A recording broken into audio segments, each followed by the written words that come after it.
Hello, today we're talking about physiology of iron. So iron in our body is very important because it is mostly important in the compound hemoglobin or the molecule hemoglobin, which is found in every RBC. The hemoglobin is in the RBC carrying many functions, but one of the most important functions of hemoglobin is to transport oxygen. Oxygen for transport needs iron in hemoglobin. So iron in hemoglobin is so crucial for life. We also find iron stored in cells as ferritin and hemosiderin, which are the storage compounds of iron. And we also can find iron as the cellular enzymes like catalase, cytochrome oxidase, that is just about 3%. And also, the iron in our body can be found in plasma, which is carried by the protein transferrin. You can find iron in animal products and plant products, and the average diet must contain about 10 to 20 milligrams of iron per day. So of this, only 10% is absorbed, and the absorption increases depending on the demand of the body needs. Example, in pregnancy, lactation, and infancy, these are situations where absorption of iron and requirement of iron is going to be much more.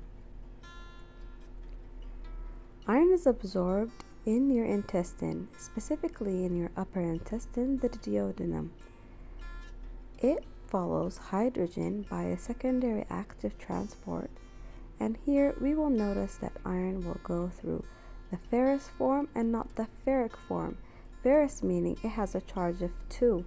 Ferric has a charge of 3+. If it's not in this form, it's not easily transported. To increase iron absorption in our body, we would like it to be into the ferrous state and good gastric acid acidity, which maintains it in that state, and also vitamin C, which also maintains the iron in that state, the Fe2+ state. While the factors decreasing iron absorption are like acholorhydria, which is low hydrochloric acid, from gastric atrophy example, or like diarrhea, or clay ingestion, or fever, or the drug tetracycline, and things that compounds that can be found in tea, for example, like phosphates, oxalates, and phthiates. All of them can diminish the iron absorption in your intestine.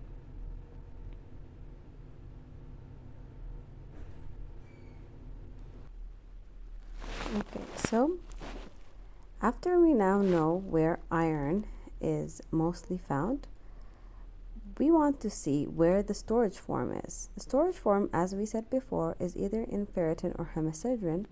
Ferritin being carrying more iron, which is about 65% of storage form is in by ferritin, and 35% of iron is stored as hemosiderin.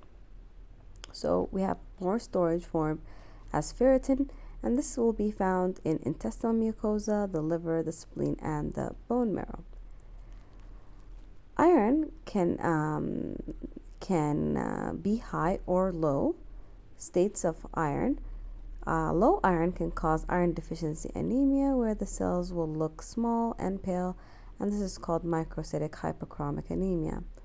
High iron causes, which is quite rare, but congenital and acquired diseases can be apparent in high levels, as hemosiderosis and hemochromatosis.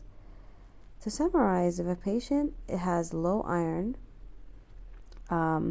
we will ask him to get us a PCV sample, an RBC, and hemoglobin sample, serum iron, and ferritin. They will all be low, but there will be high iron binding capacity. For more videos like this, tune into our channel for more details on iron and many other more.